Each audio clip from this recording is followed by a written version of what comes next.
Hidup ini singkat, tapi resiko yang akan diterima di alam barzakh begitu lama. Dan yang lebih lama lagi adalah ketika nanti akan berhadapan dengan Allah Subhanahu wa ta'ala. Faman kana yarju liqa'a rabbih, siapa yang yakin bahwa dia akan berjumpa dengan Allah Subhanahu wa ta'ala, falyamal 'amalan salihah, maka di antara bekal hanya amal saleh. Tapi amal saleh itu pun akan hilang seperti debu dihembus angin. Wala yusyrik bi'ibadati rabbih ahada, jangan pernah mempersekutukan Allah Subhanahu wa ta'ala. Lain asyrakta, kalau kau persekutukan Allah, la yahbatanna amaluka, maka semua amalmu gugur. Seperti pohon kayu yang daunnya rindang, dihembus angin puting beliung, lalu kemudian gugur daun-daunnya, yang tinggal hanya batang kayu dan ranting-ranting hampa. Begitulah ketika amal yang banyak tapi kemudian tidak bertauhid kepada Allah, maka di antara doa yang diajarkan Nabi sallallahu alaihi wasallam mengucapkan la ilaha illallah Muhammadur Rasulullah sallallahu alaihi wasallam pada saat malaikat maut mencabut nyawa. Kalimatu haqqin 'alaiha nahya, dengan itu kita hidup, wa 'alaiha namutu, dengan itu kita mati, wa biha nub'atsu, dengan itu kita akan dibangkitkan di padang mahsyar menghadap Allah Subhanahu wa ta'ala. Kalau sampai hari ini ada orang hidup, nikmat, tapi hidup itu bisa menjadi laknat. Kalau sampai detik ini masih sehat, nikmat, tapi sehat akan diminta tanggung jawab, dia bisa menjadi laknat. Yang menjadi rahmat adalah ketika mulut masih mengucapkan alhamdulillah wa syukurulillah wala haula wala quwwata illa billah. Faqsusil qasasa, ceritakan kisah nabi-nabi itu, la'allakum yatafakkarun, supaya manusia berpikir bagaimana kematian anak amat sangat menyakitkan bagi Nabi Ayyub alaihi salam. Tanamannya kering kerontang, ternak-ternaknya mati, anak meninggal dunia. Tidak cukup dengan itu, datang penyakit kulit yang tidak berkesudahan. Apakah Nabi Ayyub mengeluh? Tidak. Istrinya Rahmah yang tidak tahan dengan penderitaan itu. Berdoalah Ayyub supaya Allah menyembuhkan. Nabi Ayyub tidak ada menyebutkan sakit dalam doanya. Dia tidak ada minta sembuh, dia hanya berkata Rabbi anni massaniyad-dur, ya Allah aku kena musibah, wa anta arhamur rahimin, engkau maha kasih di antara yang pengasih, engkau maha sayang di antara yang penyayang. Dia tidak ada menyebut sembuhkan aku sudah sakit, aku seorang nabi, anakku meninggal, ternakku mati, tanamanku kering. Dia tidak ada menyebut. Dia malu berkeluh kesah kepada Allah Subhanahu wa ta'ala. Orang yang sudah jatuh cinta kepada Allah, maka semua yang dilakukan Allah itu indah. Walaupun ternaknya mati, Allah tetap indah. Walaupun kebunnya kering, Allah tetap indah. Walaupun anaknya meninggal, Allah tetap indah. Walaupun anak-anaknya meninggal dunia, Allah tetap indah. Tapi tak semua orang yang berada di sekeliling kita melihat Allah indah ketika yang diberikan Allah tak sesuai dengan keinginannya. Ketika dia ingin punya anak, ternyata anak tidak kunjung tiba, dia katakan Allah tidak indah. Ketika dia ingin ternaknya beranak pinak subur, ketika yang datang adalah penyakit kematian, dia katakan Allah tidak indah. Padahal Allah itu innallaha jamilun, Allah maha indah, yuhibbul jamal, Allah suka kepada keindahan. Tapi seringkali kita mengatakan indah menurut hawa nafsu kita. Kalau tidak sesuai dengan yang kita inginkan, kita katakan tidak indah. Allah kalau sudah memasukkan cinta ke dalam hati seorang hamba, maka apapun yang diberikan Allah indah. Masuk di dalam perut ikan di tengah malam, gelap lautan, 3 kegelapan, gelap malam, gelap lautan, gelap perut ikan. Tidak indah. Tapi yang keluar dari mulut Nabi Yunus bukanlah sumpah serapah, caci maki. Yang keluar dari mulutnya kata-kata yang indah. La ilaha illa anta subhanaka inni kuntu minadh dhalimin. Orang kalau sudah sampai pada tingkat cinta kepada Allah, maka semua yang dilakukan Allah terhadap dirinya indah. Seperti orang jatuh cinta terhadap bayi yang tidak berdosa. Datang bayi itu memukul wajahnya, dia tersenyum. Bayi itu mengencinginya, dia tertawa. Kenapa? Karena bayi tidak berdosa. Bayi bukan Tuhan. Bayi hanyalah hamba Allah. Belum ada dosa pada dirinya. Semua yang dilakukan bayi itu indah. Kenapa? Karena orang tua sudah jatuh cinta kepada bayi.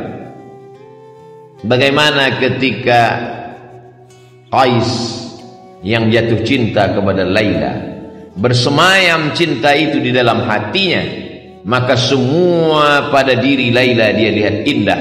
Syair-syair itu selalu dijadikan ulama sebagai dalil pembuktian bahwa kalau cinta manusia begitu indah, apalagi cinta Allah yang menciptakan manusia. Orang yang belum sampai kepada level cinta itu berkata dia gila, padahal sebetulnya adalah dia sedang tergila-gila dengan Allah Subhanahu wa ta'ala. Janna jununuhu, tertutup akalnya. Orang menyangka dia sedang terpukau, padahal sebenarnya hatinya sedang jatuh cinta kepada Allah Subhanahu wa ta'ala. Siapa yang cinta pertama kali? Allah. Yuhibbuhum, Allah mencintai mereka.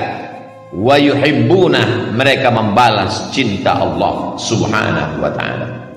Ya bunayya, wahai anakku, inni ara fil manam, aku lihat dalam mimpiku, anni azbahuka, aku menyembelih lehermu. Fanzur madza tara, apa pendapatmu? Apa jawab anak yang juga cinta kepada Allah? Ya abati, wahai ayah, if'al ma tu'mar, laksanakan apa yang diperintahkan Allah. Satajuduni insyaallah minas sabirin, insyaallah aku sabar menerima apa yang diberikan Allah Subhanahu wa ta'ala. Kalau sesuai keinginan kita dengan yang diinginkan Allah, maka bersyukurlah. Kalau tidak sesuai yang diharapkan dengan apa yang diberikan Allah, maka bersabarlah. Ajaban li amril mu'min, orang yang percaya kepada Allah itu mengagumkan. In asabathu dharra, in asabathu sarra, kalau yang datang itu menyenangkan hatinya, syakar, dia bersyukur, kana khairan lahu, itu baik baginya. In asabathu dharra, kalau yang datang itu tidak menyenangkan hatinya, tak sesuai dengan yang diinginkannya, sabar, dia tetap bersabar, kana khairan lahu, itu pun baik baginya. Orang yang bersyukur diberikan Allah, la in syakartum la azidannakum. Orang yang bersabar diberikan Allah, innama yuwaffas sabiruna ajrahum bighairi hisab. Tidak ada yang tidak indah bagi orang yang sampai pada hakikat keindahan Allah. Semua yang dilakukan Allah baik, semua yang diberikan Allah baik, walaupun tidak sesuai seperti yang dia inginkan. Hari ini kita sedang berhadapan dengan manusia-manusia yang memaksa Allah untuk mengikut keinginannya, sehingga kalau sesuai dengan yang dia minta, dia katakan Allah hebat. Tapi kalau tidak sesuai dengan kemauannya, maka dia tidak mau lagi beribadah kepada Allah. Sejak kapan Allah mengikut hawa nafsu? Sejak kapan Allah menjadi mengikuti keinginanmu? Kita di hadapan Allah seperti mayat yang sedang dimandikan orang. Jenazah tidak pernah melawan. Jenazah dimiringkan ke kanan, tangannya, hidungnya dicuci, dibasuh, disiram air. Kalau jenazah saja di hadapan orang yang memandikannya begitu lemah, bagaimana dengan kita di hadapan Allah Subhanahu wa ta'ala? Hakikat manusia adalah lemah. Hakikat makhluk adalah makhluk, dia tidak pernah menjadi khalik. Kalau kita paham hakikat ini, kita akan dapat tersenyum atas semua pemberian Allah Subhanahu wa ta'ala, walaupun sesuai dengan yang kita inginkan ataupun tidak kita inginkan. Allah ceritakan nabi-nabi itu dalam Al-Quran, la'allakum yatafakkarun, supaya kita berpikir. Kurang hebat apa lagi Nabi Nuh alaihi salam, tapi ketika tak sesuai dengan yang Allah berikan. Kurang hebat apa lagi Nabi Ibrahim alaihi salam, tapi tak semua yang dia jalani itu sesuai dengan yang kita inginkan. Kurang hebat apa lagi Nabi Musa alaihi salam, tapi dalam kehidupannya juga penuh dengan tetes peluh keringat dan air mata. Belum lagi dia mukallaf, belum lagi dia berakal, dia terpaksa mesti dihanyutkan di tengah sungai Nil, sesuatu yang di luar logika akal manusia. Tidak indah menurut kita, tapi begitu kehendak Allah Subhanahu wa ta'ala. Dibesarkan di istana Fir'aun sampai akhirnya Allah mesti mengeluarkannya, jatuh menjadi pengembala kambing. Thamaniya ijaj, 8 musim, 8 tahun lamanya. Tidak indah bagi kita, tapi begitu kehendak Allah. Innama amruhu idza arada syai'an ay yaqula lahu kun fayakun. Kalau ada dalam hidup ini tidak indah, padahal kita sudah berbuat baik, berniat baik, berpikir baik, berkata baik, berbuat baik, datang tidak baik, satu-satunya kunci hanya husnuzan kepada Allah Subhanahu wa ta'ala. Husnuzan kepada Allah itu indah. Innama ana inda husni zanni 'abdi bi, aku menurut prasangka hambaku kepada aku. Satu-satunya cara menerima keputusan Allah hanyalah ridha. Makanya sebelum matahari terbit kita katakan, raditu billahi rabba, aku ridha engkau sebagai Rabbku, aku ridha engkau sebagai penciptaku, aku ridha engkau sebagai pengatur hidupku. Kuserahkan semuanya kepadaku. Setelah aku berusaha, setelah aku berdoa, setelah aku bertawakal, puncaknya adalah ridha. Hanya orang-orang yang ridha kepada Allah yang diundang menemui Allah. Ya ayyatuhan nafsul mutmainnah, wahai jiwa yang tenang. Mengapa jiwa itu tenang? Karena dia sudah ridha sampai kepada level maqam tertinggi, maqam ridha. Irji'i ila rabbiki, kembalilah engkau menghadap Allah, radiyatan mardiyah, engkau ridha dan Allah pun ridha kepada anda. Setelah ridha, fadkhuli fi ibadi, masuklah bersama hamba-hambaku yang ridha, wadkhuli jannati, masuklah ke dalam surgaku. Karena hanya orang-orang yang ridha kepadaku lah yang masuk ke dalam surga.